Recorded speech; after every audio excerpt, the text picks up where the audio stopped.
It's time to... Howard Bender, a.k.a. Roto Buzz Guy, is here to help you get through Thursday on Getting Buzzed. And now, please welcome to the virtual stage, Mr. Howard Bender. What is going on, everybody? Welcome in. Thanks for joining us here on Getting Buzzed. I am Howard Bender. Shout out to my illustrious producer, Adam Bernard, who you just heard there. And oh, baby, do we have a show for you here. Again, another fantastic episode of Getting Buzzed. I appreciate everybody joining me here. Absolutely. If you're watching on the Fantasy Alarm YouTube page, better be smashing that like and subscribe button. We got such amazing programming here, and it's not just here at Getting Buzz. It's Alarm Fantasy Football. It's Brit's Blitz. It's Coop's Fantasy Fiasco. All sorts of great stuff here. The Quick Outs podcast, Fantasy Alarm has everything. This one here, it's a little different type of a show. I kind of look at this, and I know it's 1 o'clock in the afternoon on the East Coast and 10 o'clock in the morning on the West Coast, but to me, this is the fun side of sports. This is the fun side. Well, not all fun, but for the most part, we try to keep it light. We try to keep it fun. I've got an amazing group of guests who have been on the show, and it continues tonight from College Football Today on CBS. My good friend Adam Zucker is going to join us here today. We got lots to talk about. You see him there. College Football Today, inside college football, inside college basketball. Lots of questions to throw at Adam Zucker. You see there the Jam on Fantasy Football logo there. He is also, yes, a Jam Band fan and member of that league that you guys have heard so much about. So Adam's going to join us. We're going to have a little fun with him. One of his big hobbies, disc golf. Now, I'm not a disc golf guy, can barely throw a Frisbee. But for some people, this is an absolute amazing sport for them. And Adam happens to excel at it. I was actually just looking at a Twitter post of some sort of an award that he won for really good disc golf play. We're going to put him to the test, though, with a little bit of fun. We're going to have a celebrity disc golf contest for him. Basically, he's going to have to find out which celebrity it is who is that mystery disc golf player. And we'll see what happens with Adam's knowledge for that. But before we get into bringing in my guest, lots to talk about here. First and foremost, oh, look at that. Look at that beautiful graphic up there. It always makes me smile. I love seeing my floating head on the calendar. Shout out to Adam Bernard. Adam, pop in here, man. Let's say hi to the kids at home. How the hell are you? How are we doing? How are you? How are the kids at home? Everybody good? Good. I don't know. I don't have any kids, man. I got dogs. You got kids? I've got a kid. I've got a dog. I've got cats. I've got a reptile behind me. I'm fully loaded. Well, Adam, we're going to be talking today about some piss poor officiating. Let me ask you a question here. Mm-hmm. Are you one of those guys who continuously harps on the bad referee calls? Are you somebody who, or do you just kind of let it go and then just move on from it because push comes to shove, the win-loss column doesn't change, bad call or not. The game result is the game result. I like to allow a certain amount of human error. It's easy to say, oh, they missed that call when you slow the replay down to 0.8 of its normal speed or whatever. And it's like, well, in real time, the ref is going to miss that. If it's an egregious call, like maybe we'll get into later in the final five, that is a different story where it's like, if you there's human error and there's just, how did you miss that? So I let it, if it's a bad call, it's a bad call. But if it's an egregious call, no, I can't let that go. Okay. I mean, listen, we've had some seriously egregious calls over the years. This all kind of came to a head again. I guess it was Sunday Night Football. It was the Eagles against the Miami Dolphins. And there were an array of missed calls, so to speak, right? There were, a number of different situations where you were just like, missed a face mask there, missed a hold there. And that's what we kind of ended up seeing. Look at those Eagles. Look at the Kelly Green uniforms. I don't understand why we're going so banana cakes over Kelly Green uniforms, but you know what? Listen, man, if the Eagles want to look like Kermit the Frog, let them look like Kermit the Frog. But so anyway, so this game went on and people went bananas, absolutely bananas. And I get it. When your team loses, you get frustrated. Miami Dolphins fans all over the place, you're getting frustrated.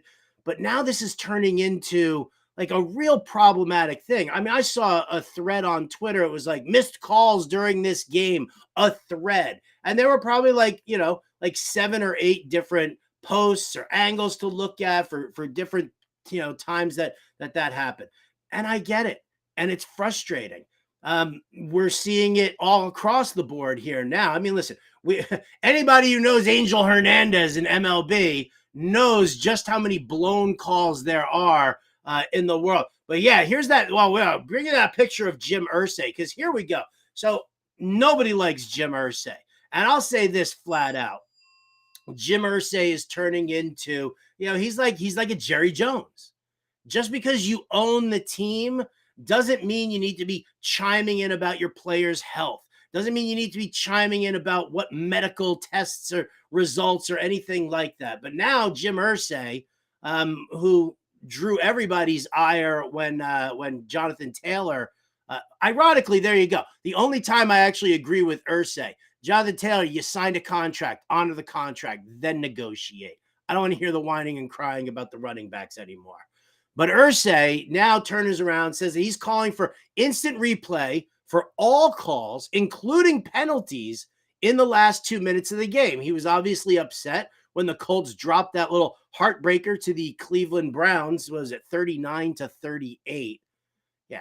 Maybe stop blaming the referees, Jim, and blame your crap defense. Maybe that is something that you need to pay attention to.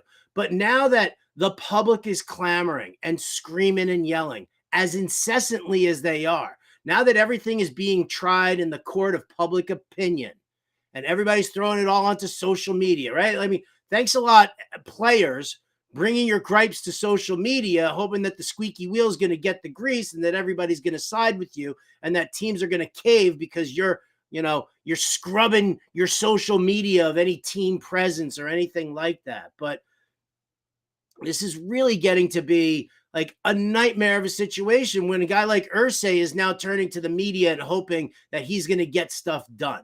Like, listen, there are obvious infractions by referees and umpires. Angel Hernandez, like I just said, probably the absolute worst, right? I mean, I don't really understand how Angel Hernandez seriously has a job. You want to complain about the refereeing? Okay, fine. What the leagues need to do, and I get it, there's an umpire and a referee union that you have to contend with. But do these guys have tenure? Is there any reason that Angel Hernandez should be a major league umpire at this stage of the game? I don't know how many calls that he's missed. I don't know how many times I see, bad, strike calls or ball calls at the plate. He's just been absolutely atrocious. And we know he's been absolutely atrocious over and over again. Instead of sitting here pissing and moaning, saying that we want robo umps, right? Because that's the next step, right? Everybody wants the robotic umpires to do all the ball and strike calls that we have, right? And that's going to take away things like pitch framing, and it's going to take away a whole mess of things, absolutely, because it's just going to track where the ball is crossing over the plate. Like when the plate is broken by the baseball at home plate, that's it. Like that's where the call is going to end up being made. I think what we need to do is we need to do a better job of training our referees and our umpires. That's what I think. And this is across all sports. It's not just baseball, right? Like, let's get rid of the old. Let's sit there and actually cite infractions. Let's actually, one of the things, and I'll throw this out there because California employment law is one of like the most ass backwards things. Like you could have an employee who's just like an absolute nightmare, and you got to write them up. And then 3 write-ups, you got to write them up, and then you give them a verbal warning. Then you got to write them up, and then you get a written warning. And then you write them up, and then you have to, you need to go through this entire process in order to actually fire somebody. It's incredibly difficult because you could get a write-up and then a verbal warning, and then you could be a good boy or girl for the next 6 months. And then when you do something else again, guess what? It's another write-up, and then it's another verbal warning. So it all kind of like goes through that. You have to show that there is a repeat situation. And that's what I think we need to do with referees and umpires. Let's stop with this, trying it in the court of public appeals, and let's actually focus on making umpires and referees better. Because I'll say this, you want to take away this human element. And Adam said it best. You want to take away the human element and you want to live by the rule book, you're going to have a major problem. You're going to have a serious problem. Like, you as fans are going to watch this game and you're going to be like, this is vomitous. I mean, you're talking about if we're going to be able to review penalties or, have this like eye in the sky officiating that goes on where it gets stopped because, the person in the booth wants to take another look at whether or not a penalty was called, whether or not there was an infraction and anything like that, right? It's going to take some time. Now, we've dealt with coaches' challenges and they've tried to speed all of that up. But I mean, anybody out there sit there and watch the final minute of a basketball game? How long does it take? It's supposed to be a minute. And with the amount of stops and starts, for every 1 minute, it's like dog years. For every 1 minute in basketball at the end of a game, it takes 10 to 15 minutes just to complete it. It's aggravating. It's annoying, the constant stop and start. Listen, you watch an NFL game now, go to an NFL game.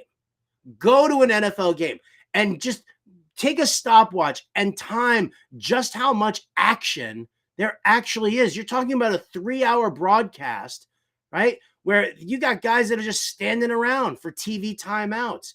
If you're going to sit here and now you're going to nitpick over every single call and you're going to leave it all up to being reviewed at the whim of coaches, at the whim of a referee in the booth, whatever the case may be, you're adding length to the game. And that's going to frustrate people, right? What frustrated everybody about baseball? Oh, man, this game takes too long. You're going to extend that even more, and it's going to be ridiculous. It's going to be absolutely ridiculous. On top of that, all right, if you're going to live by the rule book, then it's going to get bad. And the example that I give to everybody out there is a wide receiver and a cornerback. You see it, right? Press man coverage, jacks them up at the line. The two of them jockey for position. The receiver kind of, goes back and forth. When they're hand checking and they're going back and forth, I'll tell you this, after 5 yards, it's a penalty. It's a penalty. So there's no jockeying for position. There's no bump and run. There's no anything like that. We know that the push off is offensive pass interference. We know that, the muggings that we see are defensive pass interference. But what you're going to have to do is you're going to have to continuously call illegal contact when it goes beyond 5 yards. Imagine Mike Evans and Marshawn Lattimore, two guys who clearly hate each other, have a massive issue with each other. And one's going to cover and Lattimore's going to cover Evans. And you're telling me that there's not hand checking going on? There's not a little bumping? No? Go watch a football game. Because I'll tell you this, you can't have it both ways. You can't say, well, there are some things that we can allow and there are some things that we can't. If you're looking at the rule book for the NFL, you need to make sure that this is really genuinely what you want, because there's going to be a lot of stuff out there. Now, they've changed rules from time to time. Obviously, we've seen a number of different rule changes. You can't jump over the line of scrimmage. You can't jump over, the offensive line to get into the backfield. Like, we've seen all that. When you're blocking a field goal, you can't put your hand on the back of your teammate and, vault yourself up even more. We've seen rules change over the years. But how long does that take? It takes a while. It takes a real long time. And, and look at what we're doing right now, because with all the helmet to helmet stuff, you're now looking to make changes with guys who have been, they're in their 20s, they're early to mid 20s, coming out of college, going into the NFL. They've been trained how to tackle, how to hit since they were playing peewee football. And I'm not saying that guys are intentionally going out there and spearing other players with their helmets. Some did. Some definitely did. And the NFL has now, over time, done that. But what's happened with that? Sometimes it gets called, sometimes it doesn't get called. Protecting the quarterback, sometimes a little slap to the head, that doesn't get called. Sometimes a little slap to the, sometimes a little brush against the shoulder against Patrick Mahomes or Tom Brady, that gets called, and that's roughing the passer. So all of these little subjective things, you have to take it all away. You have to take out all subjectivity whatsoever. There is no interpretation of the rule.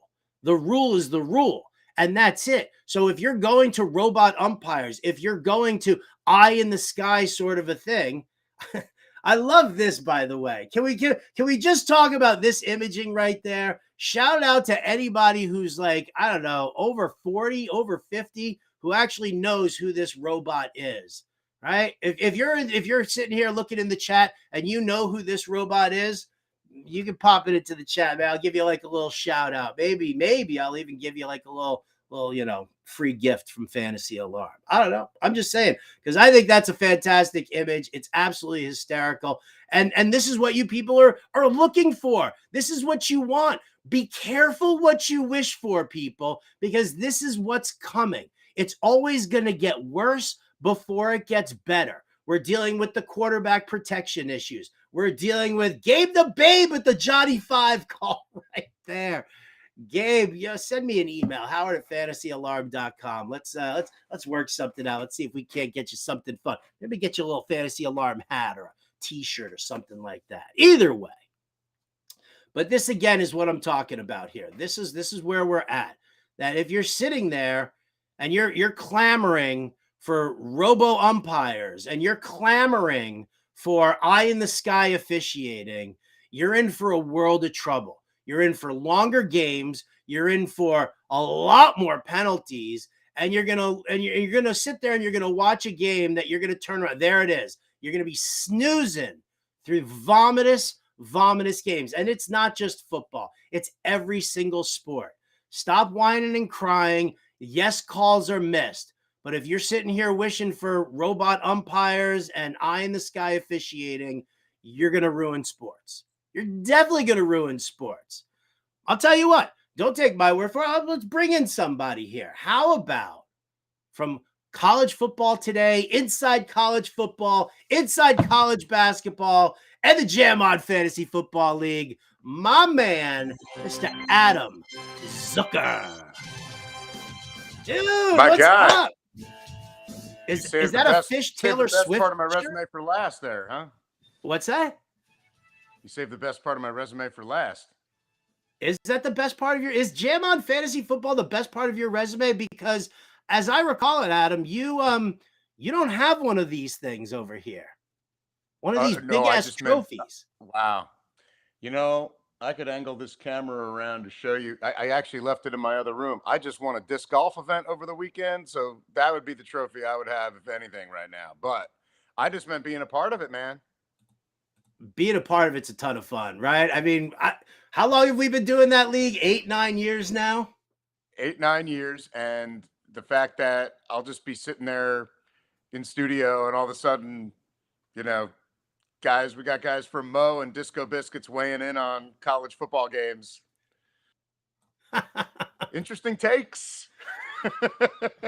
Well, I love it. We had over officiating in college football over the weekend too, by the way. I was just going to ask you. So this whole thing with everybody like screaming and yelling, I'm sure you watched the Eagles Miami game on Sunday night and all of that. But where do you stand on the perpetual clamoring for robot umpires and eye in the sky officiating?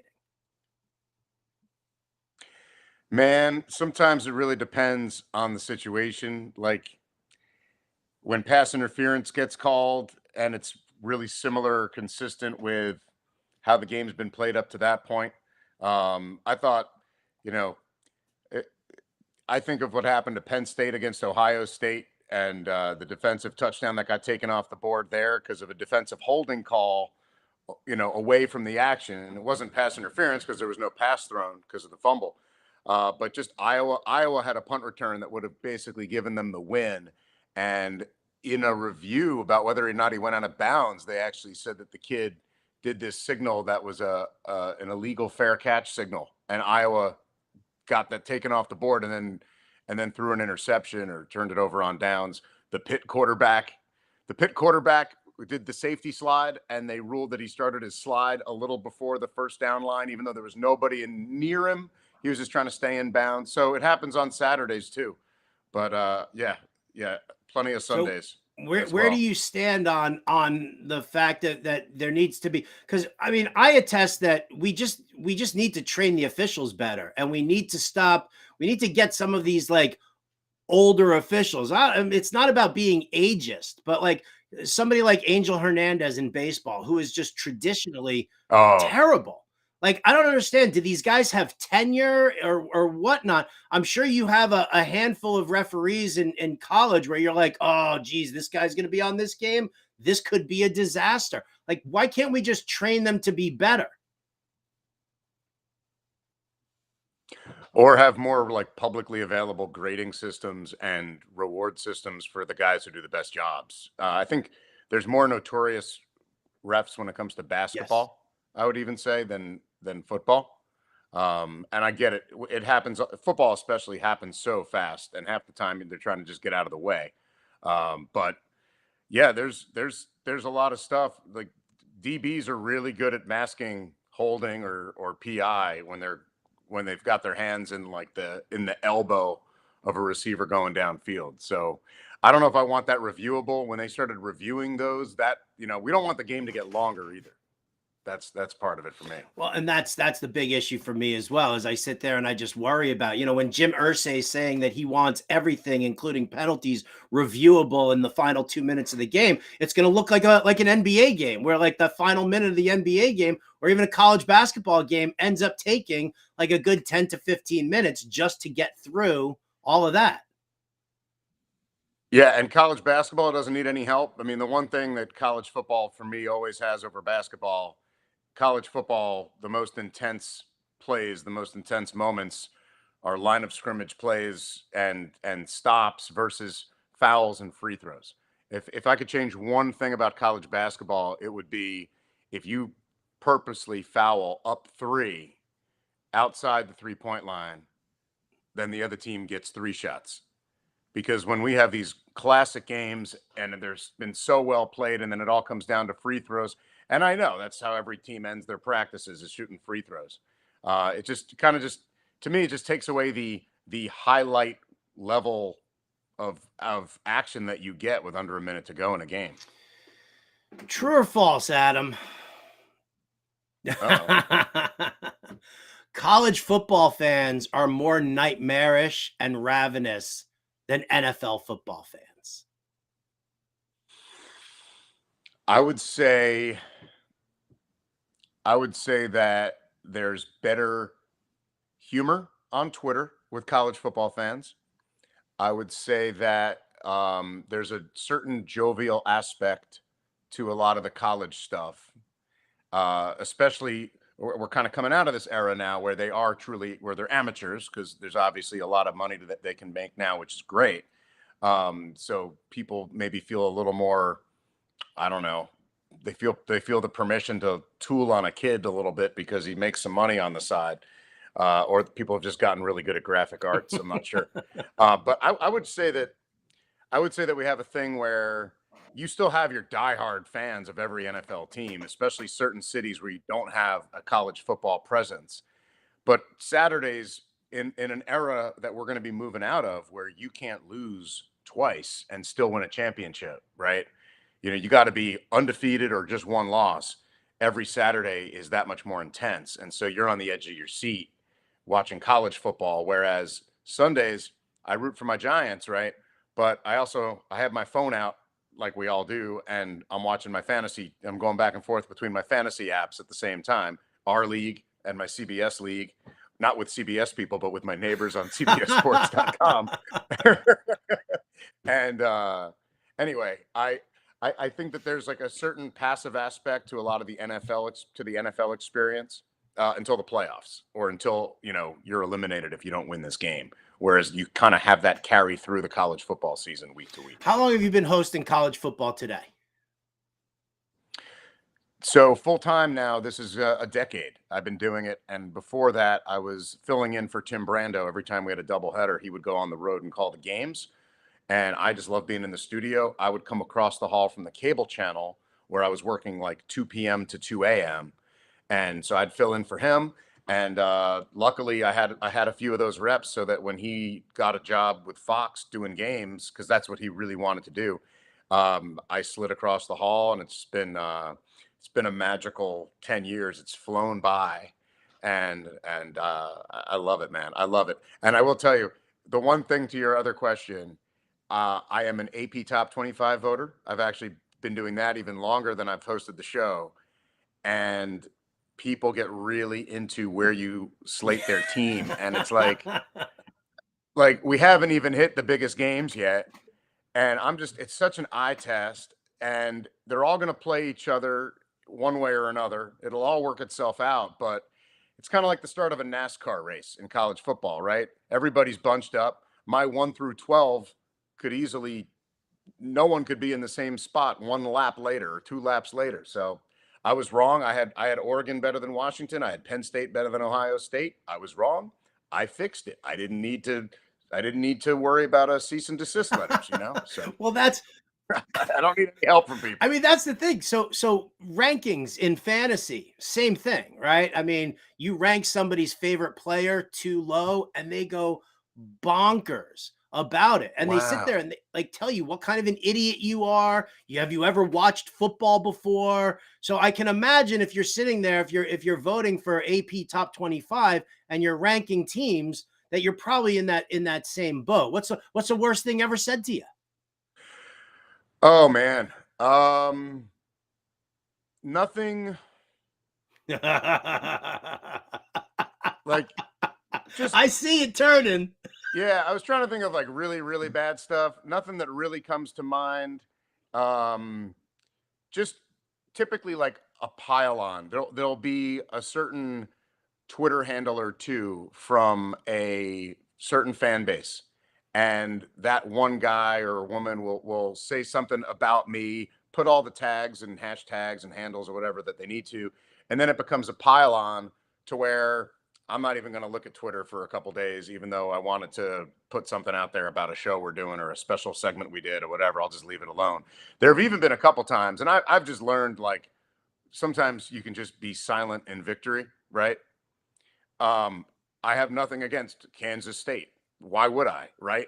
But there was one year where they were 2-0 and they had played like Nicholls State and Prairie View or not power conference teams.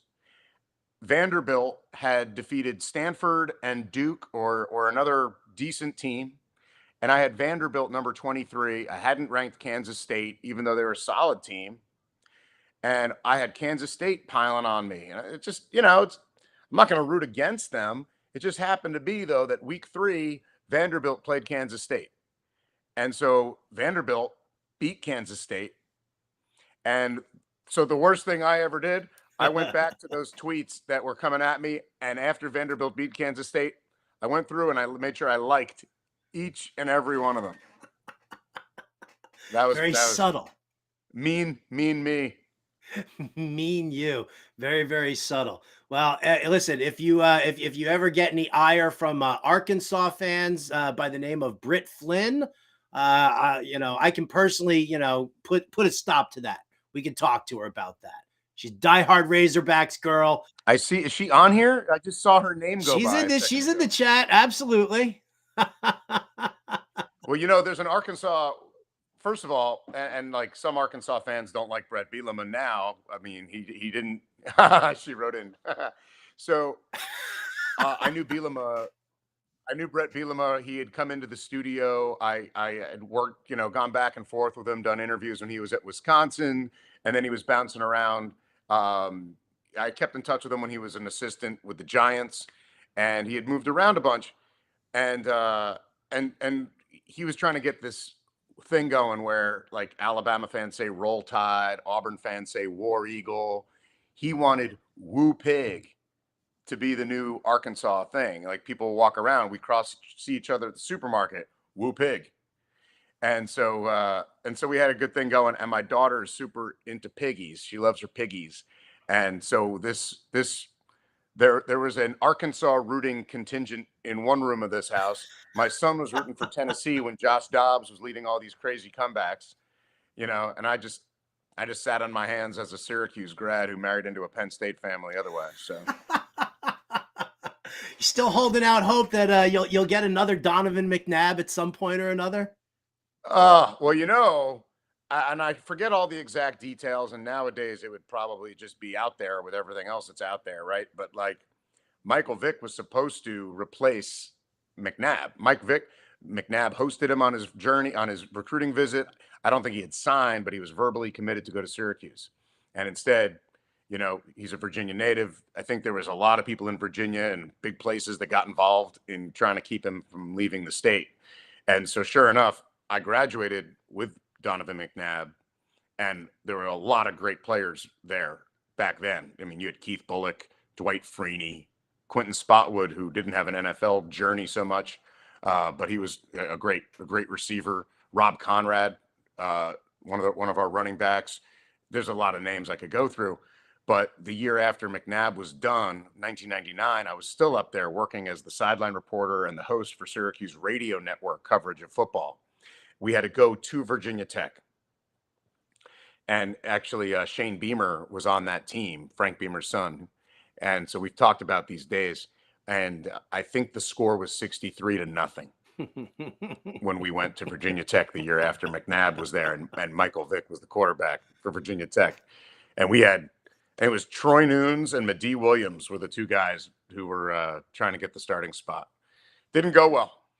Doesn't sound like it went well. Well, you know what? Listen, there's always time. I went to college upstate New York, about 40 minutes away from Syracuse. So, I went to Hamilton. Where'd you go? I went to Hamilton. Oh, my wife went to Colgate. Oh, all right. Oh, your wife and I could talk bars then. We probably have hung out at the same bar. I'm probably about a decade older than she is, though, I'm sure. I thought you were going to say Oswego for some reason. I had Oswego all over you. No, man, Stonyonta, right? That's where you got to go. So is that a regular Phish sweatshirt you're wearing, or is that a Taylor Swift sweatshirt? No. Hold it up. Let me see. This was top of the pile. Hold it up. I was like, this would be perfect to wear. Hold on. So you see? It is a Taylor Swift shirt. It is, and that's just purely out of respect. But I can only dive into so many subcultures and hidden meanings and how long it's been since who played what song and all that stuff, right? So I got my Phish. I sat. By the way, this isn't normally where I sit for these things. I sat here for the Jam On connection. Okay. So I've got all kinds of stuff behind me here. But I took my daughter up to the Saratoga Phish shows. It was the best concert experience I've ever had. You take your 10-year-old daughter, you go the extra mile. It was unbelievable. The food, the private show that Paige and Trey did beforehand in the little band shell, even though it was pouring rain. And one of the women who was helping run the tent for the foundation up there, this was to raise money for the New York and Vermont flood victims, this whole event, which is why I also felt good about doing it.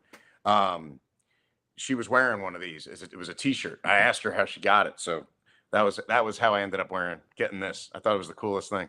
I was in Colorado at the shows at Dick's, and I saw somebody. I was standing next to somebody, and I looked and I saw that shirt, and I went nuts because my producer over at Sirius XM, she's 25, and she's a Swiftie, and so. She's sort of helping me, you listen to the show from 3 years ago, and all the bumper music is Phish and Humphreys and the Dead and the Disco Biscuits, right? The producers knew she wasn't having any of it, and now all of a sudden I'm getting Taylor Swift and Harry Styles. So my education on Taylor Swift is probably top notch, at least for anybody my age here. That we do it. So I love the sweatshirt. I love the nod. I love the fact that it was the North Carolina show where Fishman said Taylor Swift wouldn't leave the stage. Yes, because they had to vacate in the rain and she didn't. And it's funny because I called my buddy up and I took my buddy John. I took him to a couple of his first shows I mean, his first two included in there.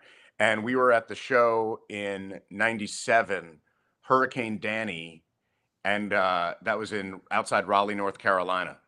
And we actually stayed at an ostrich farm that doubled as a campground in Wilson, North Carolina. And we got back to our tent. The pond had made its way into our tent. So we ended up sleeping in the car again for the second night in a row. And I was like, they played through that. It's crazy that they couldn't play through this most recent deal, but it's 25 years later. And I think there's probably much more expensive high-tech stuff going on the stage, and the direction of the rain is a factor. And yeah, it brings back memories, man. Oh, dude, I've got memories of like me with like just wrapped in a blanket and no clothes on in Camden, New Jersey at a show.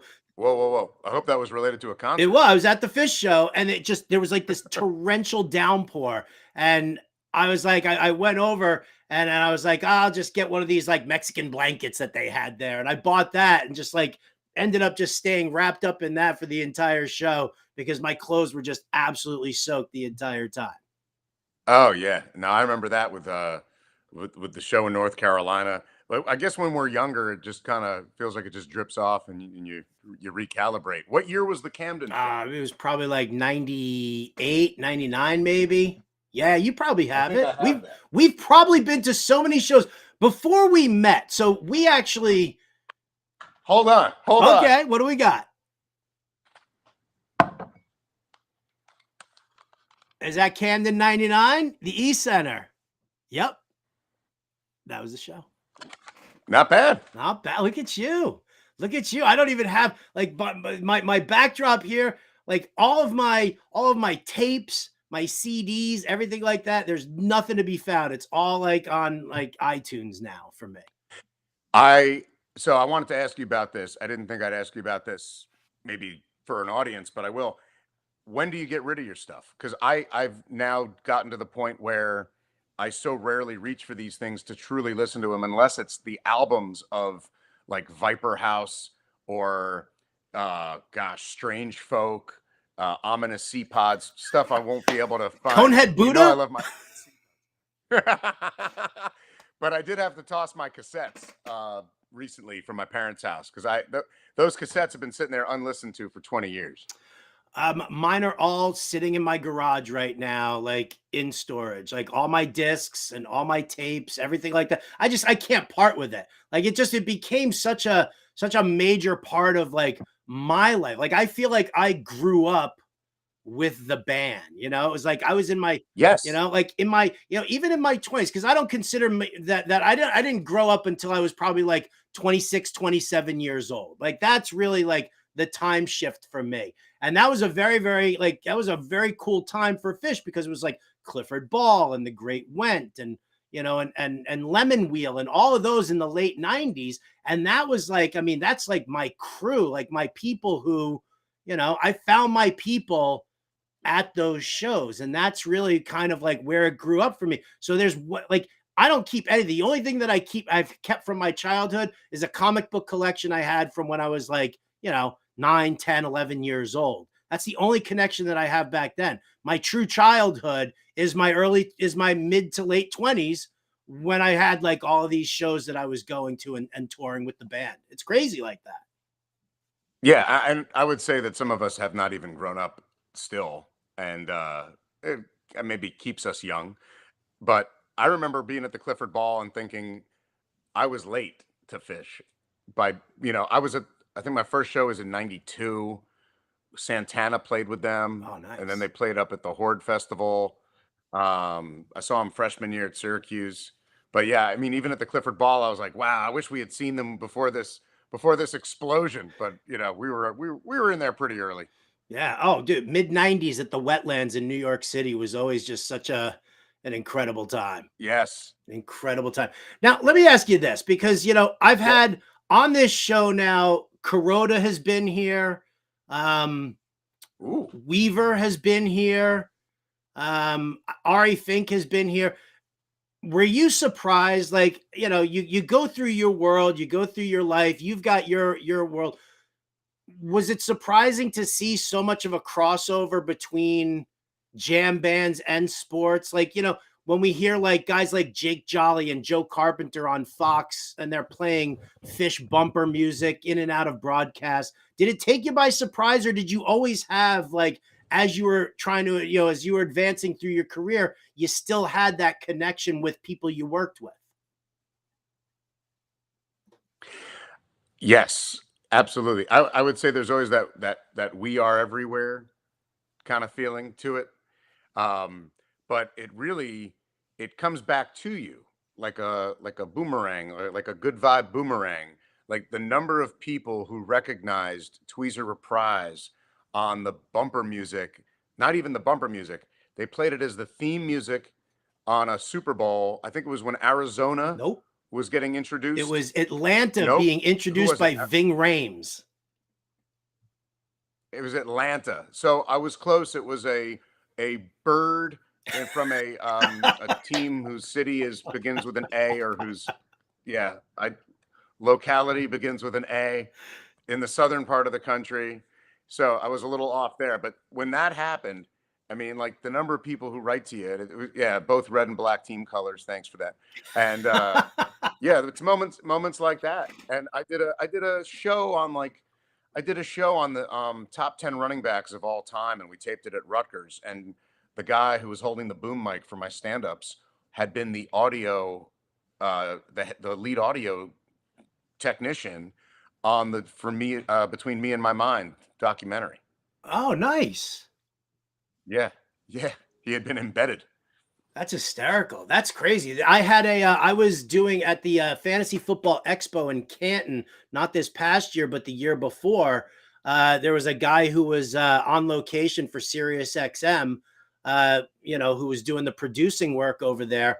And as I'm like in the middle of a broadcast and I'm talking about certain things, he slides a sticker right in front of me in my laptop, and it's a Triceratops, but it's Trey instead of the horns. So it's a Triceratops sticker.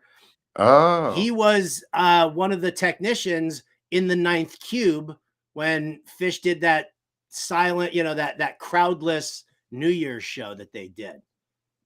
I see. Shout out to Jake Ferguson. Triceratops. Have you ever slid a Phish reference into your work? Oh yeah. Yeah, anything involving the sideline, I've used chalk dust torture when necessary, because you know what I mean? I know. Does that work? Okay. There's a couple I'm sitting on, to be on. I'll be perfectly honest with you. I've been waiting for, and I would prefer to reference songs that the old school, deeper, true Phish heads would love, but I've been waiting for a pick six on an update where I can drop a backward down the number line. Because I thought that would make sense, right? 50, 40, 30, 20. You know what I mean? Uh-huh. I don't know. Oh, Does he have to go backwards? Does he have to have all his friends with him? I don't know. But I've done it. I think I wrote an article. I wrote an article about like turf toe years and years ago. And it was, I like did the research on the protective shoe that they use and the metal plate that goes in there. And of course, you got to wrap it up with a whatever you do, take care of your shoes. Oh, that's good. See? That's really good. I don't know how. I wouldn't be able to work that in that I could think of. Oh, you know what? When Zion Williamson blew out his Nikes. Missed opportunity. When he was at Duke and he busted out of his shoe. Yeah. That could have worked. Yeah. You're missing opportunities here wasn't left and working right. that night. We're gonna have to do like one of those Katie Tour, Jake Sherman kind of back and forths one day. Oh, so that's the thing, man. It's got to be a 10. It's got to be a 10 for me to do it. And I don't know that I could pull off the I'm doing this on purpose collage of them. I know. I thought what she did was pretty epic, especially on a news program. Right? It's pretty sweet. NBC, absolutely. Yeah. I don't know if I can. Got to really I got to really commit. I got to stick the landing on something like that. Well, I guess we'll just all have to tune in to College Game Day and figure out, will this be the show that Adam Zucker drops a little bit of a Phish reference on us? Listen, we're waiting to see. We're always waiting to see if Taylor Swift is in the booth and at the game. We're all going to sit and tune in every Saturday to find out if Adam Zucker is going to drop us a little Phish reference here. Yeah, no, I mean, if she became a college football fan, then we could have some fun. I referred to the Chiefs as the Swifties over a promo I did that first week. It was all happening. It's a lot of fun. In fact, I actually bought a second one of these for one of our head researchers. He writes part of our Tuesday Inside College Football show. His name's Andy Toolin, one of our best researchers, and he works Taylor Swift references into these scripts that the rest of I write all my own stuff that I'm going to say. I write all my own stuff, but our analysts, we do a segment called No Huddle, and we just fly through games where certain teams that need to be mentioned get mentioned, but their games aren't necessarily the best games of the week. And he drops in all these Taylor Swift references that they just read, not knowing that they're making Taylor Swift references. So it's actually pretty comical when it all gets to air. Well, I'll show you a write-up I did of Travis Kelce. Have you seen Taylor Swift? In concert? No, I haven't. Have you? No, the closest anyone in my family's been, I was on my way down the shore to Long Beach Island, and my wife and my daughter were already down there, and that was when it went berserk that she was on LBI for a wedding, and my wife and daughter were 15 minutes from where she was, I guess, eating or whatever, and they drove down. They had to go down to Beach Haven anyway. And I forget which spot she was at, Black Whale or something in Beach Haven, one of the really cool restaurants.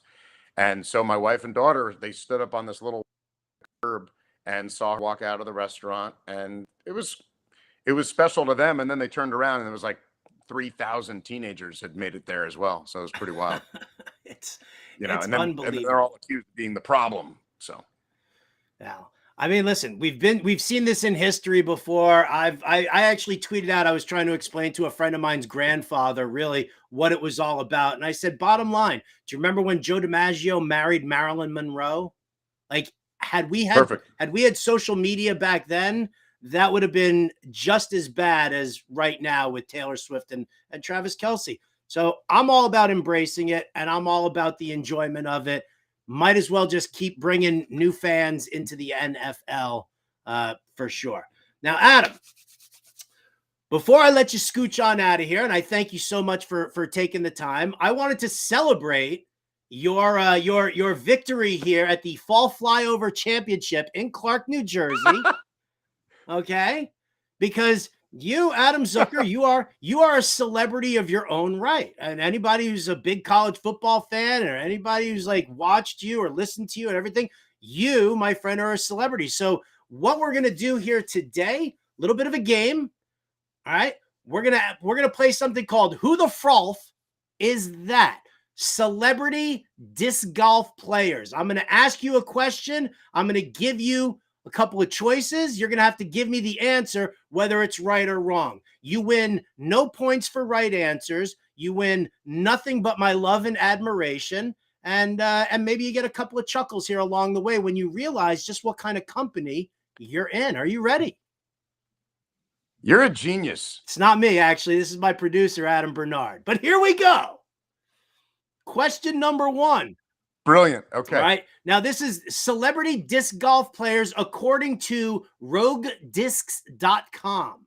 First question. The Seinfeld character once had an entire summer ruined due to an impromptu Frisbee golf outing. Was it Jerry, George, Elaine, or Kramer?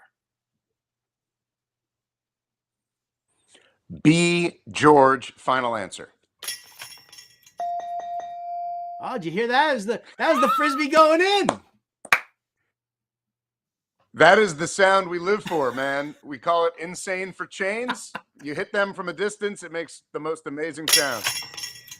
All right. Question number 2. This men's tennis legend went 8-7 in Grand Slam events, winning 4 Australian Opens, 2 US Opens, 1 Wimbledon, and 1 French Open. Was it Andre Agassi, Pete Sampras, Andy Roddick, or John McEnroe?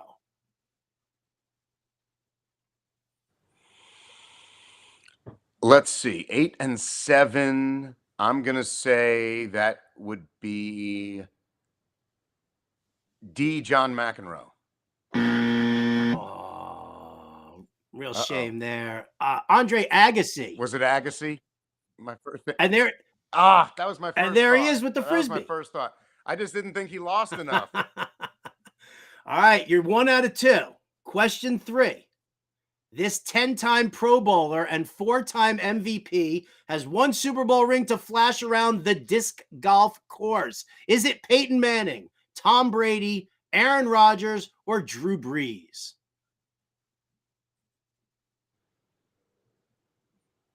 Ten-time Pro Bowler, 4-time MVP, 1 Super Bowl ring. Well, it can't be Peyton Manning. It can't be Tom Brady. 4-time MVP. I'm going to say C. Aaron Rodgers.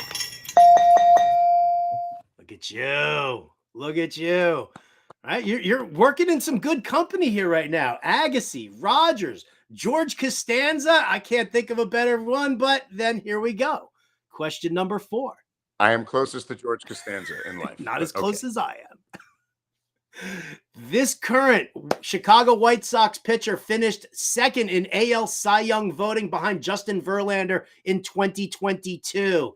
Is this disc golf aficionado A, Dylan Cease, B, Jack McDowell, C, Mark Burley, or D, Lucas Giolito? Burley. Wow. So here's my big admission. Wait, I didn't answer. I thought you said Burley. I'm sorry. Uh-oh. I didn't answer yet. Contra, can we get a replay? Okay. Can we get an instant replay here?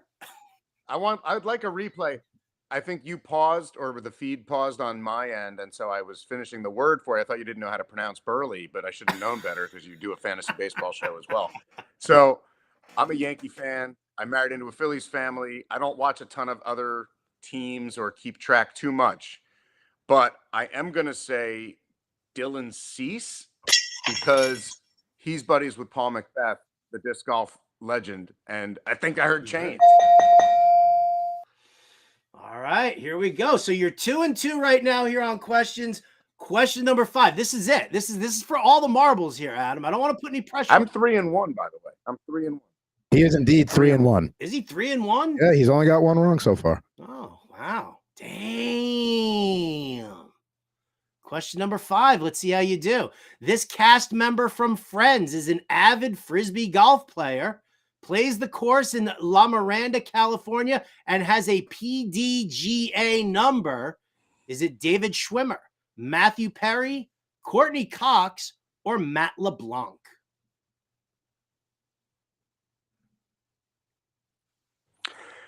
If it's Courtney Cox, I'll be at La Mirada tomorrow, but I'm going to say that it is, man, there was an episode, or there was something where I thought Matthew Perry was spotted on a disc golf course. I'm going to go with B, Matthew Perry, because it is a sport that is very helpful to get out and clear your mind, and I feel like Matthew Perry's that kind of guy.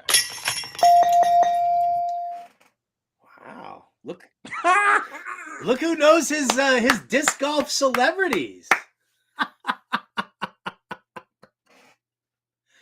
Well, Adam, congratulations. La Mirada's the Mecca, by the way. La Mirada is one of the ancient greats. I'll have to take your word for it. Is it in Southern California or Northern California? La Mirada is I thought it's either Santa Cruz or it's in the San Diego area. But now I'm blanking on. It's not the Augusta of disc golf, but no, it's in that area. Santa Cruz is, now I feel like an idiot. I have to look that up. Good thing you didn't ask me where it was. You said La Miranda, which was even funnier. Well, there you go. See, I've got my contact lenses in, not my glasses, so I couldn't tell you there anyway. So La Mirada in California. If it's in Santa Cruz, maybe I'll come watch you play.